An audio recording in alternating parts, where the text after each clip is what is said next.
Hello dear students of class 12। तो ए paper का जो डेरिवेटिव पार्ट जो था हिस्सा था एप्लीकेशन ऑफ डेरिवेटिव तक वो हमने ख़त्म किया। तो आज हम बी पेपर स्टार्ट करेंगे और वो स्टार्ट होगा इंटीग्रेशन से। ठीक है, थोड़ा समझेंगे इंटीग्रेशन क्या होता है सिंपल लैंग्वेज में। उसके बाद इसमें कुछ क्वेश्चंस, बहुत अच्छे क्वेश्चन है इस पूरे इंटीग्रेशन में। दो टाइप के इंटीग्रेशन आपको पढ़ने को पड़ेंगे, indefinite integration and definite integration. ठीक है, और एक इम्पॉर्टेंट जो है थ्योरम आपको याद रखना होगा, प्रूफ वैसे आपके सिलेबस से स्किप है, fundamental theorem of integral calculus. उसी के इर्द गिर्द ये पूरा चैप्टर घूमता है। ठीक है, तो इंटीग्रेशन के कुछ रूल्स होंगे, जिस तरह डिफ्रेंसिएशन करते वक्त आपने कोशेंट रूल, प्रोडक्ट रूल वगैरह किया था। सिमिलरली यहाँ पर भी कुछ रूल है इंटीग्रेशन करने का। सब्स्टिट्यूशन मेथड से आप कर सकते हैं, ट्रिग्नोमेट्रिक आइडेंटिटीज़ इस्तेमाल करके इंटीग्रेशन आसान हो जाता है, पार्शियल फ्रैक्शन से इंटीग्रेशन आसान हो जाता है, कुछ स्टैंडर्ड फार्मूलेस हैं उनके इस्तेमाल से इंटीग्रेशन आसान हो जाता है, और आप इंटीग्रेशन बाय पार्ट्स नाम का भी एक मेथड है वहाँ से कर सकते हैं। तो ये सब आपको इनडिफिनिट इंटीग्रेशन में पढ़ने हैं। ठीक है, फिर जब आपका डिफिनिट पोर्शन आएगा तो वहाँ पर आपको अमूमन जो है वो fundamental theorem of integral calculus से वो हो जाएगा। ठीक, उसके बाद छोटा सा एक चैप्टर आएगा एप्लीकेशन ऑफ इंटीग्रल्स, और उसके बाद मोस्ट इम्पॉर्टेंटली लास्टली आपको पढ़ना पड़ेगा डिफरेंशियल इक्वेशंस। बहुत ही इंपॉर्टेंट है, नॉलेज पॉइंट ऑफ व्यू से आगे जाकर बहुत ज़्यादा वही काम में आता है, डिफरेंशियल इक्वेशंस। तो ये सब इंशाल्लाह ख़त्म करेंगे आने वाले कुछ समय में।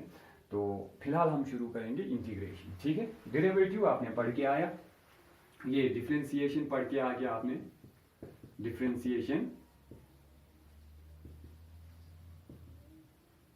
The process of finding the derivative of a function is called differentiation, किसी फंक्शन का डेरिवेटिव निकालना।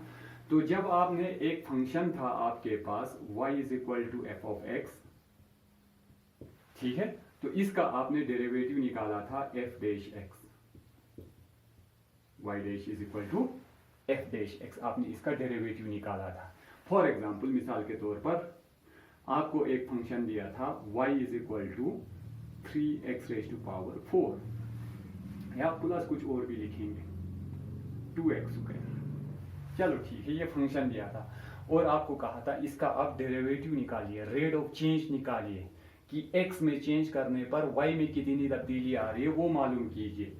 तो और वो चेंज जो था वो इंस्टेंटेनियस रेट ऑफ चेंज था, एवरेज रेट ऑफ चेंज नहीं था, वो इंस्टेंटेनियस रेट ऑफ चेंज आपने निकाला था dy अपॉन dx। और ये कुछ एब इनिशियो मेथड से किया था, limit delta x tends to 0 delta y upon delta x, यही था ना आपका। ठीक है, तो ये आपने निकाला था और कुछ प्रोसेस के जरिए तो आप हमें तो आता है ये आ गया 12x क्यूब प्लस 4x, ये आ गया आपका डेरिवेटिव। ठीक है, अब एक क्वेश्चन अराइज होता है ना यहाँ पर कि ये जो फंक्शन जो है, अब यहाँ पर एक नया फंक्शन वजूद में आया आपको डेरिवेटिव के तौर पर 12x क्यूब प्लस 4x। ये इंटीग्रेशन जो है क्यों जो वजूद में आया, इसकी दो बातें थी, इसके पीछे दो बातें थी, उन्हीं दो बातों के बाद ये इंटीग्रेशन का प्रोसेस शुरू हो गया। तो एक बात तो ये थी कि इस क्वेश्चन में आप मान लीजिए ये आपके पास था ही नहीं, ये कुछ है ही नहीं क्वेश्चन, आपको फंक्शन ये दिया हुआ था। तो एक सवाल तो ये पैदा होता है ना कि किस फंक्शन को डेरिवेटिव करने के बाद ये आंसर आया होगा। एक क्वेश्चन ये उठ सकता है, वो कौन सा फंक्शन होगा जिसको डेरिवेटिव करने के बाद ये निकला होगा। तो ये एक क्वेश्चन अराइज होता है। ठीक, और दूसरा एक क्वेश्चन है कि अगर ये एक फंक्शन है तो ये कोई ना कोई ग्राफ या कार्य बनाएगा अपना कोई। तो अगर ये कोई कार्य बनाता है, ये फंक्शन कोई कार्य बनाता है इस टाइप का, ठीक है, तो विद इन ए बाउंड्री, अगर आपको इसमें कुछ बाउंड्री दिया हुआ होगा इस तरह से कि यहां से ए से लेकर बी तक, तो इस कर्व की वजह से दूसरा सवाल जो पैदा हुआ था कि इस फंक्शन के कर्व की वजह से और इन दो बाउंड्रीज की वजह से इनिशियल पॉइंट और टर्मिनल पॉइंट की वजह से इसके अंदर जो स्पेस बन गया, ये स्पेस बन गया, इसका एरिया क्या होगा। अब यहां पर लफ्ज एरिया आ गया, तो जब एरिया की बात सुनते हैं तो बच्चे सोचते हैं कि इसमें क्या प्रॉब्लम है, एरिया निकालना, वो तो हमें सब कुछ आता है। 1/2 of base into altitude triangle के लिए लगता है, s into s minus s minus b s minus c Heron's formula से हो जाता है। नहीं, अगर हमारे पास स्क्वायर होगा तो साइड स्क्वायर हो जाएगा, रेक्टेंगल होगा तो लेंथ इंटू ब्रेथ हो जाएगा। अगर हमारे पास ट्रेपीजियम होगा 1/2 of sum of two parallel sides into height हो जाएगा। अगर आपके पास पैरेललोग्राम है तो बेस इंटू हाइट हो जाएगा। तो सर्कल होगा तो पाई आर स्क्वायर हो जाएगा। तो ऐसे तो कोई प्रॉब्लम ही नहीं है। इसमें क्या परेशानी है कि अब एरिया निकालना था तो उसके लिए एक पूरा मैथमेटिक्स का चैप्टर यहाँ पर लाया गया इंटीग्रेशन के तौर पर। तो लेकिन ये इतना स्ट्रेट फॉरवर्ड क्वेश्चन नहीं है, क्योंकि जब आप देखते हैं कि इस टाइप का जब फिगर आपके पास आ जाता है, ठीक है, इस टाइप का शेप जब आपके पास आ जाता है तो इसका एरिया निकालना थोड़ा मुश्किल है, क्योंकि आप इसको ना तो एक ट्रेपीजियम के तौर पर ट्रीट कर सकते हैं, ना तो रेक्टेंगल ट्रीट कर सकते हैं, ना तो ट्रायंगल ट्रीट कर सकते हैं। जो सिंपल फिगर आपको एरिया निकालने के लिए आते हैं उनको इस तरह ट्रीट करके आप इसका एरिया नहीं निकाल सकते हैं। इसका एक साइड जो है वो कर्व्ड है एक्चुअल में। तो कर्व के अंदर जो है एरिया निकालना ये बहुत बड़ा मुश्किल काम था।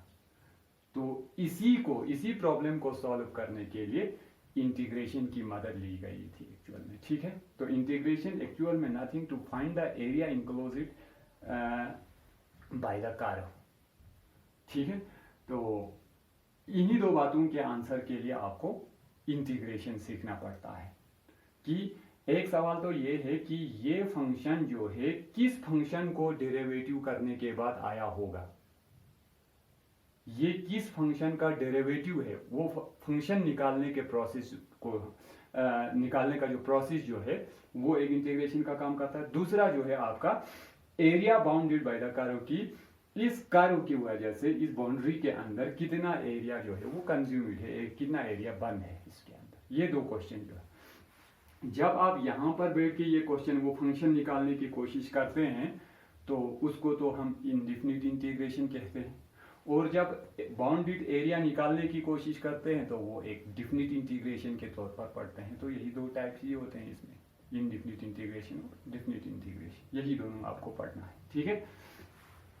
तो अगर आपको ढूंढना है कि ये किस फंक्शन का डेरिवेटिव है तो आपको क्या करना होगा, जो डेरिवेटिव आपने किया था उसके रिवर्स में उल्टा करना होगा, फिर उल्टा डायरेक्शन में जाना होगा, तभी तो वो फंक्शन निकलेगा आपको, ठीक है।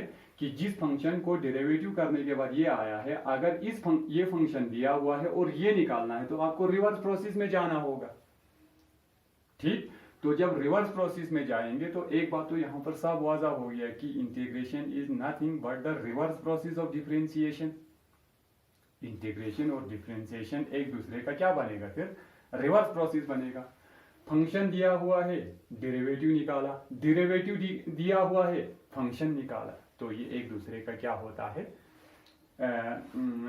रिवर्स प्रोसेस होता है इंटीग्रेशन और डिफरेंशिएशन। ये बात आपको ध्यान में रखना है। मिसाल के तौर पर यहां पर एक फंक्शन दिया हुआ था y is equal to x cube, ठीक है। तो ये एक फंक्शन जो है, सॉरी मैं थोड़ा आसान कर देता हूँ, 3x²। ये एक फंक्शन दिया हुआ था, तो अगर आपको इस किस फंक्शन को डेरिवेटिव करने के बाद ये आया होगा तो आप कहेंगे y is equal to x cube को जब डेरिवेटिव किया होगा तो ये आएगा। तो यहां से यहां पहुंचने के अमल को इंटीग्रेशन कहते हैं, यहां से यहां जाने के अमल को डेरिवेटिव कहते हैं। अब उसमें मेथड्स हैं, अलग अलग मेथड्स हैं, पहुंचने के तरीके हैं हमारे पास, वही सब तो इसमें पढ़ना है। लेकिन इसमें एक प्रॉब्लम आ जाता है, सबसे बड़ा प्रॉब्लम, जब आप इस रिवर्स प्रोसेस में जाके मुख्तलिफ मेथड्स के जरिए जब ये फंक्शन निकालते हैं तो इसमें एक जगह एक प्रॉब्लम आ जाता है, और वो बहुत बड़ा प्रॉब्लम है कि आपको एक फंक्शन दिया हुआ था y इज इक्वल टू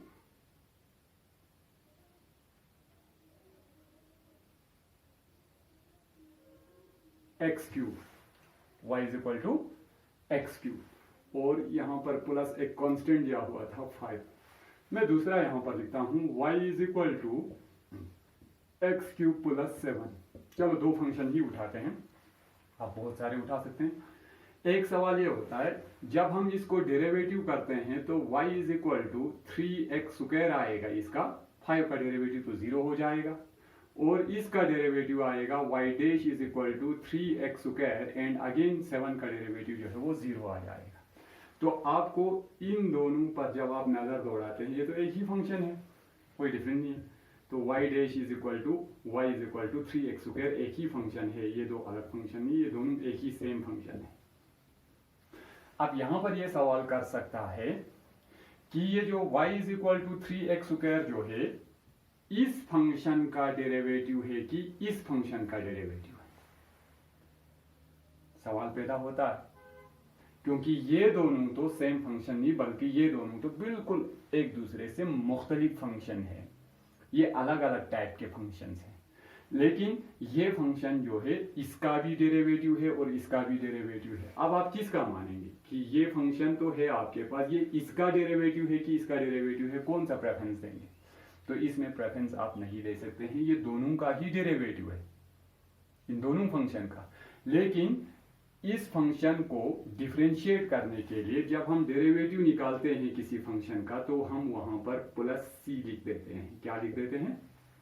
किसी फंक्शन का जब हम इंटीग्रेशन करते हैं तो वहां पर हम प्लस सी लिख देते हैं। इस सी को कहते हैं constant of integration, constant of integration.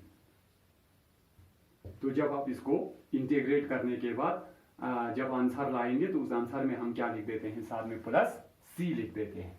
ये सी बाद में खुद डिसाइड करेगा, ये कांस्टेंट है ना, ये कांस्टेंट खुद डिसाइड करेगा कि ये कांस्टेंट 5 होगा कि 7 होगा, दिस कांस्टेंट ऑफ इंटीग्रेशन।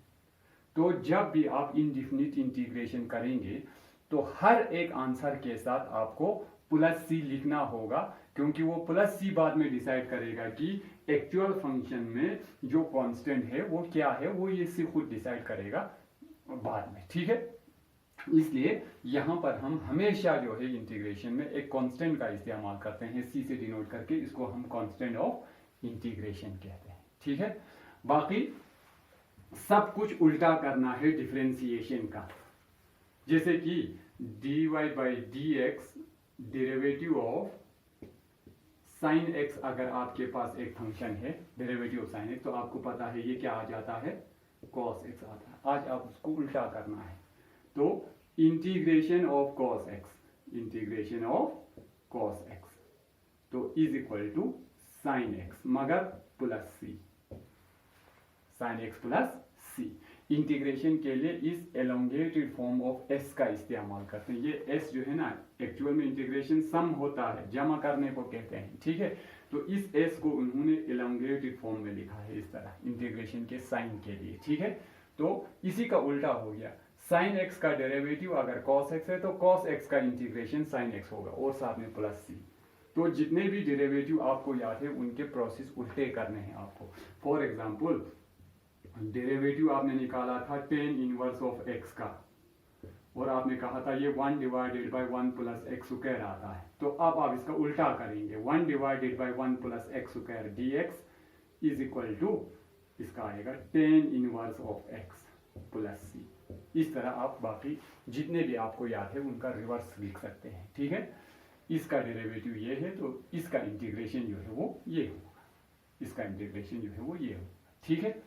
तो मैं यहाँ पर सारे जो आपको याद है वो सब लिखूंगा नहीं, आप बुक से कंसल्ट करके उनको याद कर सकते हैं, रिवर्स प्रोसेस, ठीक है।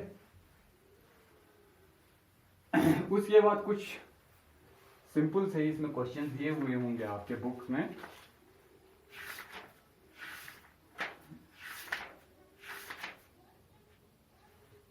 एक्सरसाइज है आपकी बुक का 7.1 है, 7.1। तो कहते हैं फाइंड, हाँ एंटी डेरिवेटिव भी कहते हैं इसको, ठीक है।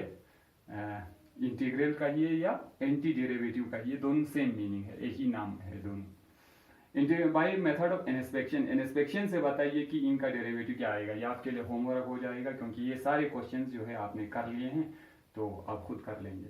फाइंड द फॉलोइंग इंटीग्रल्स, अब हम कुछ क्वेश्चंस करेंगे। यहाँ पर है क्वेश्चन नंबर 6 से start. Integration of 4e raised to power 3x plus 1 into d x, इसका इंटीग्रेशन करना है आपको, ठीक है। तो उतना मुश्किल नहीं, बहुत ही आसान है। तो जिस तरह डिफरेंशिएशन में सम ऑफ टू फंक्शन को आप अलग अलग लिख सकते थे, इंटीग्रेशन में भी लिख सकते हैं, इससे कोई प्रॉब्लम नहीं, आप अलग अलग करके लिखिए। 4 times e raise to power 3x dx plus integration of 1 dx, आप अलग करके लिख सकते हैं। जब किसी फंक्शन के साथ कोई कांस्टेंट प्रोडक्ट में होगा, आप उस कांस्टेंट को बाहर भी निकाल सकते हैं डिफरेंशिएशन की तरह। मैं इसी क्वेश्चन में थोड़ा डिटेल एड कर रहा हूँ, बाकी हम थोड़ा शॉर्ट में कर देंगे। 3x plus integration of dx या 1 dx, नो प्रॉब्लम, ठीक है। अब एक्सपोनेंशियल फंक्शन का इंटीग्रेशन चाहिए हमें, ठीक है। तो आपको पता है e raise to power x का डेरिवेटिव भी e raise to power x आता है, ठीक। तो इसका इंटीग्रेशन भी यही होगा, फिर ex का डेरिवेटिव ex आता है तो ex का इंटीग्रेशन भी ex ही होगा, रिवर्स प्रोसेस है एक दूसरे का। तो यहाँ पर e raise to power 3x का डेरिवेटिव जो तो वो e raise to power 3x आएगा, लेकिन वहां पर एक चेन रूल लगता था जब हमने क्या किया था, डेरिवेटिव किया था। तो वहां पर जो 3x का अलग सा डेरिवेटिव करते थे हम, और वो जो है 3x जब डेरिवेटिव करते थे तो वो प्रोडक्ट में चला जाता था, लेकिन इंटीग्रेशन में ये डिवाइड में चला जाएगा ताकि कैंसिल कर सके एक दूसरे को, ठीक है। डेरिवेटिव में ये अगर मल्टीप्लाई में आया तो इंटीग्रेशन में डिवाइड में, ताकि ये एक दूसरे को कैंसिल कर सके, ठीक है। तो जब भी इंटीग्रेशन करेंगे तो जो चेन रूल की मदद से जो आएगा वो डिवाइड में चला जाएगा।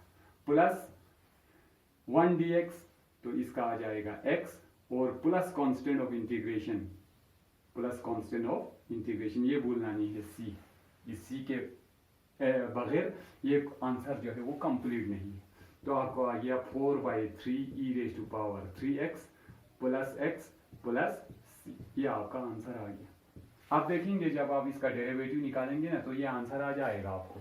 जरा इसका डेरिवेटिव कर दीजिए यहीं पर, तो d/dx, ये 4/3 तो कांस्टेंट है, e raise to power 3x plus derivative of e raise to x plus derivative of constant function, ठीक। तो ये आ जाएगा 4/3 e raise to power 3x का derivative e raise to power 3x, लेकिन 3x का जो है प्रोडक्ट रूल से 3 आ जाएगा यहाँ पर, प्लस x का डेरिवेटिव जो है वो 1 होता है, कांस्टेंट का डेरिवेटिव जो है वो 0 होता है। ये 3 और ये 3 विल कैंसिल आउट, आपको बचेगा 4 e raise to power 3x plus 1। यही हमारा क्वेश्चन था, 4 e raise to power 3x plus 1। तो हो गया ना एक दूसरे का reverse process, integration and differentiation और reverse process of each other, ठीक है। तो बहुत ही आसान है, इसमें मेथड्स भी हैं इंटीग्रेशन के बहुत सारे, तो उनको समझेंगे तो मुझे लगता है ये बहुत ही आसान चैप्टर हो जाएगा आपके लिए।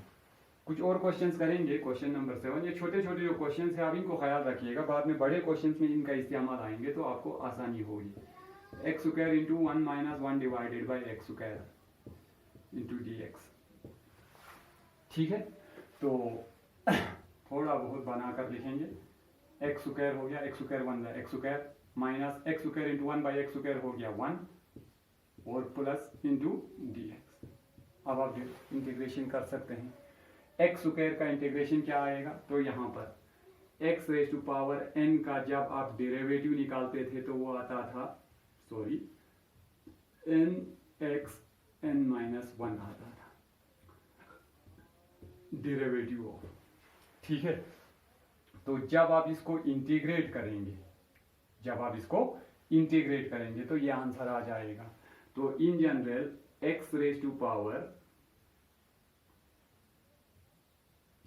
n का जब आप इंटीग्रेशन करेंगे तो वो आ जाएगा x raise to power n plus 1 divided by n plus 1 plus constant of integration c। इसका इंटीग्रेशन ये आएगा, इसका डेरिवेटिव ये आना चाहिए, फिर इसका डेरिवेटिव क्या आएगा, sorry, derivative of x raise to power n plus 1 divided by n plus 1 plus c। इसका डेरिवेटिव चाहिए, इसका डेरिवेटिव ये आना चाहिए फिर, ठीक है। तो जब हम डेरिवेटिव क्या करते हैं तो कहते थे पावर आगे आता है तो पावर आगे आ गया n प्लस 1, और x के पावर में से एक कम हो जाता है तो आ गया x raise to power n divided by n plus 1, ठीक है। और प्लस कॉन्स्टेंट ऑफ c का तो 0 आता है, ये n प्लस वन कैंसिल हो गया तो ये x raise to power n।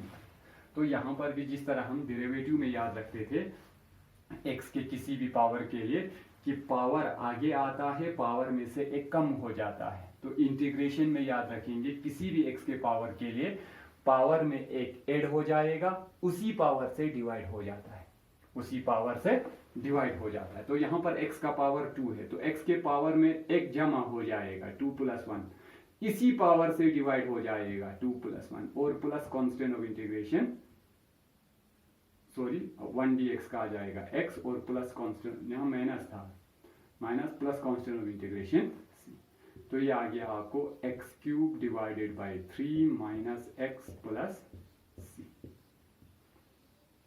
ये आ गया, ठीक है। तो ये आप याद रखेंगे ये रूल जब x का कोई पावर होगा, ठीक है।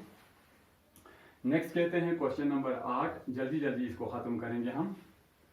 ए x square plus b x plus c a standard quadratic equation, quadratic expression, ठीक है। तो इसका डेरिवेटिव चाहिए।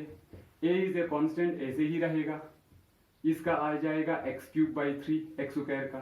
B is a constant, x का पावर 1 है तो एक्स के पावर में 1 ऐड हो जाएगा, उसी से डिवाइड हो जाएगा, प्लस सी जो है वो एक कांस्टेंट क्वांटिटी है, ठीक है।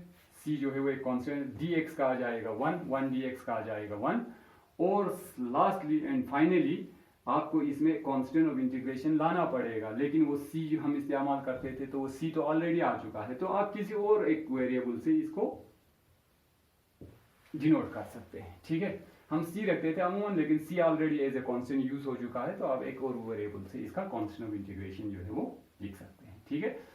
तो ये रहा आपका। उसके बाद है 9, आप खुद करेंगे, क्वेश्चन नंबर 10 करेंगे हम। Integration of under root of x minus 1 divided by under root of x का whole square into d x, इसका इंटीग्रेशन चाहिए। तो पहले तो हम इसको मैनिपुलेट करेंगे a माइनस बी का होल स्क्वायर से, तो हो जाएगा a square plus b square minus 2ab 2 into under root of x into 1 by under root of x, ये आपका क्वेश्चन बन गया, ठीक है, इंटू डी एक्स। तो ये और ये तो कैंसिल आउट हो जाएगा, ये खत्म हो जाएगा, आपको बच गया x plus 1 by x minus 2 into d x, ये बच गया आपको टोटल। अब आपको इंटीग्रेशन पता है आपको, तो x का इंटीग्रेशन आ जाएगा x square by 2 plus 1 by x, किसको डेरिवेटिव था, log x का डेरिवेटिव था, तो अगर log x का डेरिवेटिव 1 बाई एक्स है तो 1 बाई एक्स का इंटीग्रेशन log x होगा, plus log of minus 2 plus constant of integration 2 into x plus c. हमने जो पहला क्वेश्चन किया था उसमें से x लिखना हम भूल चुके हैं शायद, वहां पर ये था ना a x square plus b x plus c into d x, ठीक है। तो इसका आता है a by 3x cube plus b x square divided by 2 plus c x plus d, जो है इसका आता है, यहाँ पर 1 डी एक्स का हम करना भूल गए थे, ठीक है। x का डेरिवेटिव 1 आता है तो 1 का इंटीग्रल जो है वो x आएगा, ठीक है। तो ये आप करेक्शन कर लीजिएगा इससे पहले वाले क्वेश्चन में। उसके बाद नेक्स्ट क्वेश्चन नंबर 11, इस एक्सरसाइज को जल्दी खत्म करने की कोशिश करेंगे। X cube plus 5x square minus 4 divided by x square, और ये इंटीग्रेशन है। थोड़ा बहुत मैनिपुलेशन करने के बाद x cube divided by x square plus 5x square divided by x square minus 4 divided by x square into d x, इस तरह लिख सकते हैं। तो ये आ जाएगा स्क्वायर विल गो आउट, यहाँ x बचेगा, स्क्वायर विल गो आउट, यहाँ पर 5 बचेगा, और यहाँ पर 4 into x raise to power minus 2 आएगा आपको। Into d. अब आप इंटीग्रेशन कर लीजिए, एक्स का आ जाएगा एक्स स्क्वायर बाई 2 प्लस 5 और 1 डी एक्स का आ जाएगा एक्स माइनस, यहाँ पर क्या करते थे 4 तो कांस्टेंट है, पावर पर एक ऐड करते थे -2 + 1, तो ये हो गया ना एक्स रेज टू पावर -1, उसी से डिवाइड भी करते थे और प्लस कांस्टेंट ऑफ इंटीग्रेशन सी। तो फाइनल आंसर आ जाएगा x square by 2 minus minus will go out, तो आपको आ जाएगा 4 डिवाइडेड बाई एक्स, इसको मैंने नीचे लाया, और plus 5x plus constant of integration, ये आपका आंसर होगा। ठीक है,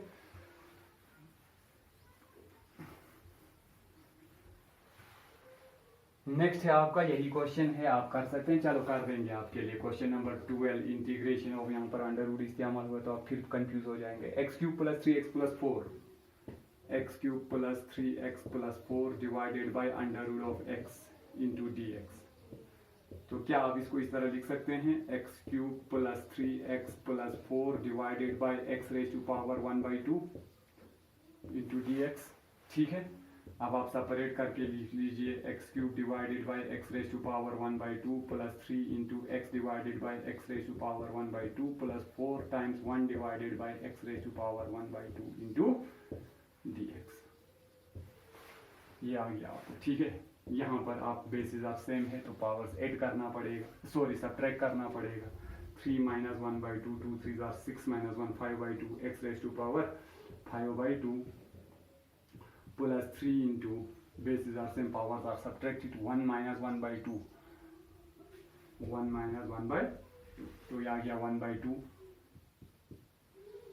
plus 4 times x raise to power -1/2, मैंने इसको ऊपर ले लिया और ये आंसर आ गया। ओ सॉरी, अभी आंसर कहाँ, इसको इंटीग्रेशन नहीं हुआ अभी। ठीक है, तो क्या करते हैं, पावर में एक ऐड करते हैं, 2 1 2 प्लस 5 7/2, उसी से डिवाइड करते हैं 7/2 plus 3 raise to power 3/2 divided by 3/2 plus यहाँ पर प्लस 1 करने पर क्या आ जाएगा, 4 times x raise to power 1/2 divided by 1/2 plus constant of integration c। तो ये आ गया 2/7 x raise to power 7/2 plus 2/3, यहाँ पर x होना चाहिए था, x कहाँ गया हमारा, x रेज टू पावर, तो ये 3 विल गो आउट, ये आ जाएगा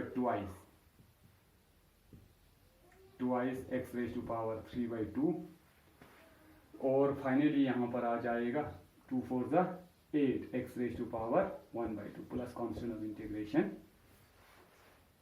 तो ये खत्म हो गया। ठीक है, तो फिलहाल वीडियो थोड़ा लंबा हो जाएगा, हम यहाँ पर रुकेंगे, अपलोड होना मुश्किल हो जाएगा आप लोगों के लिए। तो इंशाल्लाह नेक्स्ट क्लास में हम इसमें से कुछ और क्वेश्चन करने के बाद थोड़ा आगे जाके मेथड्स ऑफ इंटीग्रेशन सीखेंगे। ठीक है, तब तक के लिए थैंक यू वेरी मच।